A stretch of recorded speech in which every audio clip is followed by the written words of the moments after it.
Guys, welcome back to another Feeling Studio. I saw a video last night. I was like, okay, I'm not going to stay up late. I just can't. I was fixated on this video. It's this boomer just understands everything. This boomer gets it. And guys, I think the boomers are starting to wake up now. I think they're starting to reawaken. I don't think the 1960s and the free love and the LSD trips were for nothing. I think they're starting to actually reintegrate into waking up and exposing what the system truly actually is.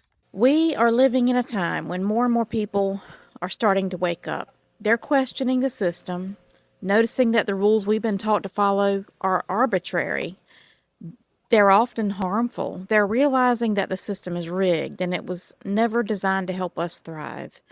You can feel it in the air, a quiet revolution. People are walking away from jobs, relationships, and roles that no longer serve them. There's a deep knowing rising up that says, it doesn't have to be this way. This video is for anyone who's starting to question the script and wondering what might be possible if you stopped following the rules that were never real to begin with. You might be living your entire life trying to follow rules that were never written with your well-being in mind. So let's talk about where those rules come from, what happens when you stop following them, and why now is the perfect time to start living life on your own terms. The sooner the better. From the time we're young, we're told certain things. Be a good girl, make people comfortable, work hard, be nice, don't complain. And along the way, we absorb a set of unspoken rules. Get married by a certain age or you'll end up old and alone. Stay in that job even if it drains you, or you'll end up poor and living under a bridge. Don't speak up about what you really want, or you'll be labeled difficult, unstable, or selfish. Follow the plan. School, job, house, marriage, kids, career, retirement, or you're a failure. What do all of these rules have in common? They are enforced by fear. Fear of being judged, fear of being rejected, fear of not fitting in. But who created these rules and who actually benefits from them? Spoiler alert, it's not you or me. In fact, it's mostly people we don't even know. The people at the top, the people in power. But that's another video. Guys, here's a boomer who fucking gets it. Here's a boomer who fucking understands and sees the reality of the system. This is what I'm saying. Like, a lot of people, some of like Gen Z, millennials, they'll say, all these fucking boomers and this and that. Yeah, no, there's a lot of them. There's a lot of them that just don't care. And, you know, I posted a short video recently, go check it out, of a meme of when a boomer sells their house to BlackRock and screws over their kids and tells them, basically, screw them kids. Like, but no, here's a boomer who fucking gets it. And that's what I'm saying. Not all boomers are bad. Like, there are some boomers out here that are like, oh no, Gen Z, like, yeah, like, I agree with them. Like, I've seen some of these boomers stand up for us, and they're like circles, or they're boomer circles and stuff like that.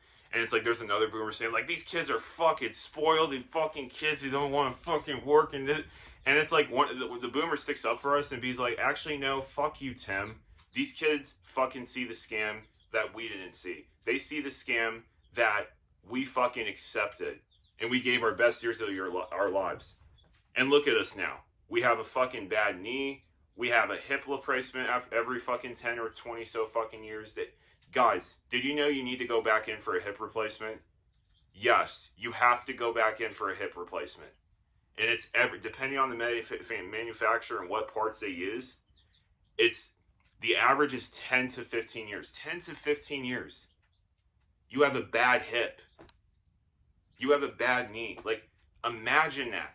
Imagine you have to do, like, because you gave your best years to the corporation. You wanted to fit the societal mold.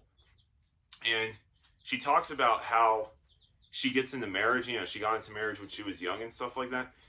Guys, I'm going to just say this to you right now. I'm not anti-natalist. I'm not pro-natalist. You know, I think kids are a choice. I think having families, sorry, my neck, families should be a choice. But I'm going to say this to y'all right now. Like, you don't need to stress. You're 20 fucking 4 years old. You're 23. I'm 25 years of age, and some of the things unconsciously have started creeping up onto me lately. Of like, oh wow, you know, you're 25. You better get married. You better have kids. You better do this. You better do that. You know, even just settle. Just settle for the right person. Just settle. Just settle. And it's like a lot of people who've settled. Like, I'm speaking to one person right now who's literally in his 40s. He's been, I mean, I'm not mentioning his name out of privacy and anonymity concern, but he's in his 40s, and he's been celibate for 8 fucking years, all because it traumatized, fucking traumatized, to try to get back out there. Traumatized, literally. 8 fucking years. Because guess what? He settled. That's what I'm saying. You don't settle. Like, if it's not it, it's not it. If it's supposed to be a fling, it's a fling. You keep communication. You keep enthusiastic consent at bay.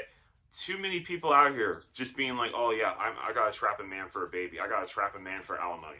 I gotta trap a woman because I gotta be a husband. I gotta trap a woman because she got money and for alimony. Like, so many people are out here in relationships right now. Just they're in those relationships because they want to survive. That's it. Don't fucking do that to somebody. Don't do that to yourself. Don't do that to somebody.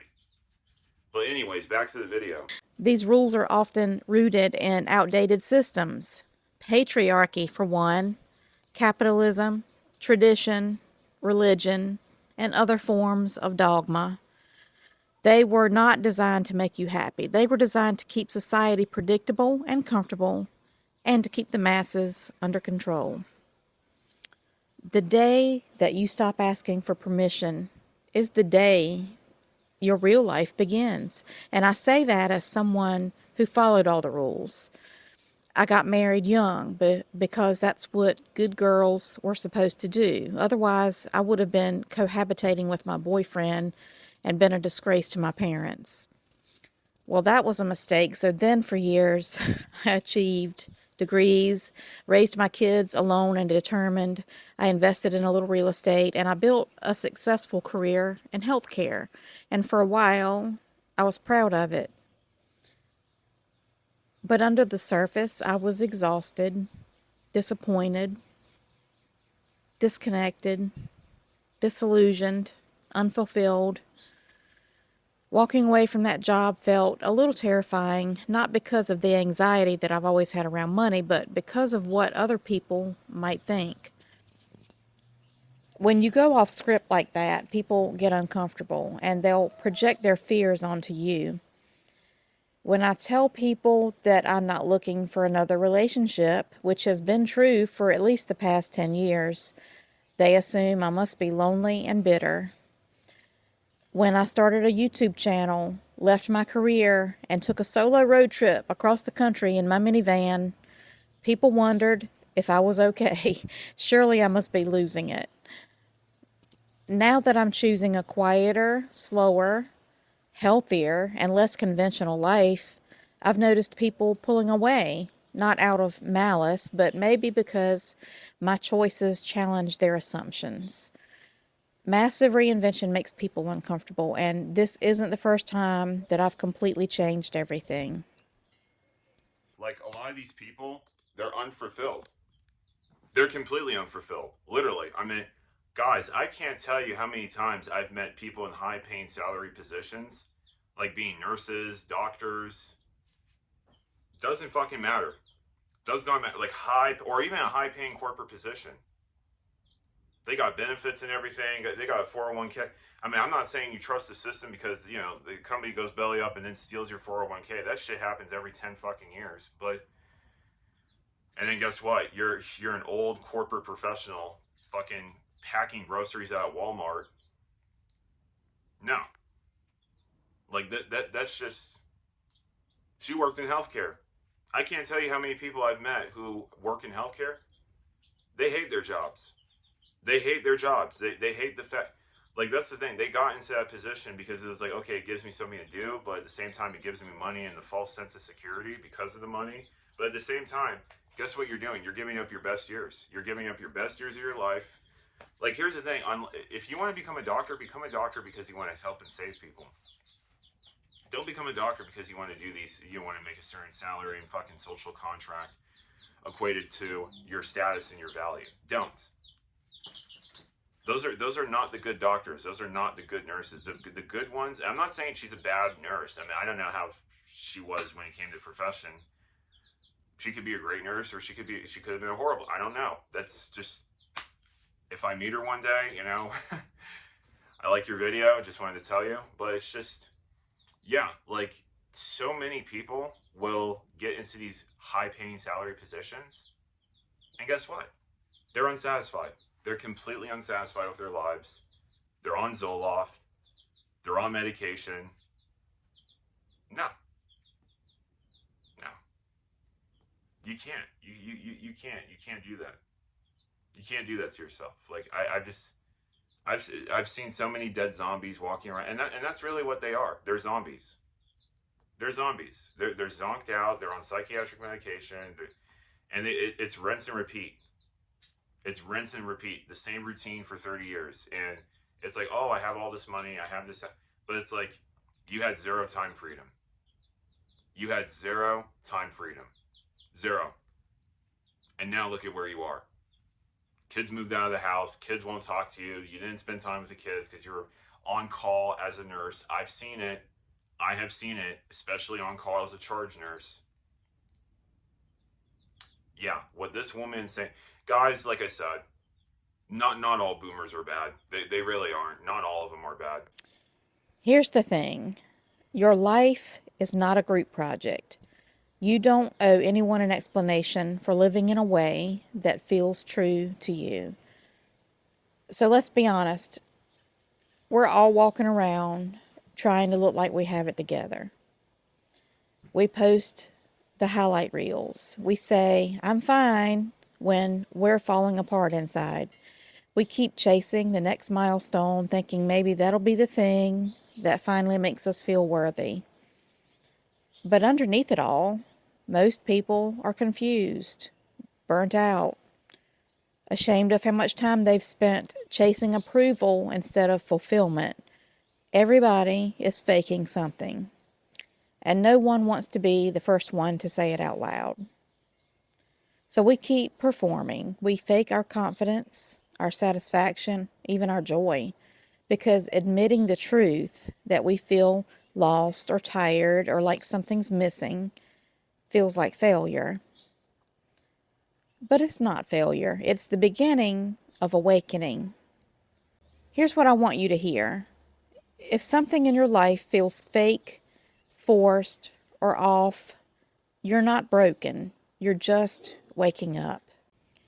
You don't need permission. You don't need everyone to agree with your choices. You don't even need a flawless 5-year plan.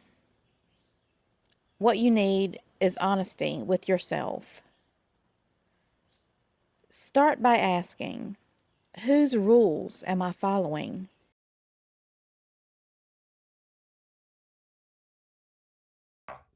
Yeah, people, listen to me. People like her, guys. Now you can see why they want to cut Medicaid. Now you. Now you can see why they want to cut healthcare to elderly people. Wow. Because holy fucking shit, they're starting to wake up. Holy fucking shit. I'm sorry. It's just like, wow. Guys, these are the kind of boomers, these are the kind of people, like elderly people, these are the kind of people that the establishment fears most. And remember, she said in a previous segment on how there's, you're following rules for people we don't even know, people that are very high up top and stuff. This is why they want to cut Medicare, okay? I know that's for a separate video, but Jesus Christ, like, she thoroughly breaks down, like, guys, not all of them are bad, okay? In fact, a lot of the times when you run into boomers who are just like, upset, angry, or they say like, oh yeah, these fucking kids, these fucking millennials are fucking spoiled. I work 28 hours of fucking shift. Yeah, like when you run into those kind of boomers, like, listen, a lot of the times they're projecting because they know they fucked up. They know they gave into a system. They know that they shouldn't have married the woman. Happy wife, happy life. They know they shouldn't have married the man. Oh, I'm settling. Like, they know that they shouldn't have followed the societal contract of somebody else's rules, the elitists, as she mentions previously. A lot of that is projection. They're angry. They're angry at themselves. They host an envy for us younger generation because we caught on a lot fucking sooner. And I'm going to be posting a later video that talks about and also shows a highlight. And I also want to tag this person's business because I want them to have all the support that they need. They were actually homeless for 5 months, apparently, and they turned their lives around. So it's like you don't have to follow the societal contract. I remember when I was homeless, I was going to completely give up track and field. I was going to completely give up my aspirations to race or racing. I was going to completely give up my aspirations and go and get a corporate job and then have a roadmap towards getting a C-suite position where I would probably be zonked out on fucking psychiatric medication. And I'm happy I didn't do that. I'm happy I didn't do that because I probably would have committed suicide a lot fucking sooner. Because that's what a lot of people do. A lot of people will give up. They will hit the eject button. They will hit the eject button as soon as it becomes hard because that's the thing. It's not a guaranteed. It's not part of the social contract. It's not part of the roadmap. This woman just, oh my God. That's why they want to cut Medicaid, guys. What am I afraid will happen if I stop? Who's benefiting from me following these rules? And what would my life look like if I trusted myself? Because the truth is, no one has it all figured out. Not really. The people that you think are doing it right, they're faking it too. You get to decide what success looks like for you, even if it doesn't involve the house or the husband or the high-powered job. For me, success is living in alignment with my values. It's having peace in my body and my home. It's the absence of drama and the absence of having to do something that I hate every day to survive. It's feeling proud of the life I'm creating, even if it makes no sense to anyone else. If you are starting to wake up to the fact that the life you've built doesn't actually feel like yours, even if you're already in your 40s, 50s, 60s, and beyond, you're not too late. You are right on time. You didn't waste your life. You were just gathering evidence that you needed to make a change. So, if the rules aren't working for you anymore, throw them out. Write new ones. Ones that fit you. No one is going to come after you. There are no rule police. You get to make your own rules. Your real life is happening right now, and every day you're either making the most of it or you're wasting it by living according to someone else's rules. If this message resonated with you, I invite you to subscribe to this channel and to my Substack. I'll link it below, and it's in my bio. Damn it. God fucking damn it. God damn it, Granny Butterworth. Holy fuck. I'm sorry. I'm just... Mrs. Butterworth is on fucking fire. I'm sorry. Like, wow. Yeah, that's the kind of boomer. That's the kind of boomer that the establishment fears. That's just someone that doesn't toe the line, someone that's not on some freaking medication, or part of some social contract. So that, guys, she fucking gets it. Like, she gets it. I almost wanted to end the video just right there and just wanted to just let her take it away. I felt like she was talking to me. Like, I was looking at that video. I'm just like Jesus Christ. But yeah, guys, listen, Gen Z, to my message to Gen Z and millennials, listen, they're not all bad, okay? In fact, a lot of boomers, unfortunately, are starting to face homelessness because, life expectancy is going up, which is fortunate, I mean, if you want to talk about longevity, but at the same time, it's unfortunate that it's like people are going homeless and our system doesn't care about vulnerable people in need. But I feel like because of the homelessness crisis and also the fact that boomers are the fastest increasing homelessness population, they're starting to like fit the pieces together again. They're starting to go back to when they were kids in the 1960s. Like, listen, like, I'm speaking to you boomers right now. Listen, guys, you didn't just do LSD and fucking free love and all this other stuff and sex and see visuals and pack. You guys didn't just do it for one thing. You guys were put here. You guys were put here to wake a group of people up. You guys were put here for that. And then you guys willfully accepted to go back to sleep. And now you guys are being forced to wake up again. That's what's happening right now. That's what's happening. I'm gonna end it there. I'm gonna link this woman's original video in the bio description. But yeah, like Mrs. fucking Butterworth. I'm sorry, I know that's not her name, but it's like, and you can tell she makes some good damn. You can tell she makes some good damn apple pie and some chocolate chip cookies. You soft and chewy. You can tell. Like,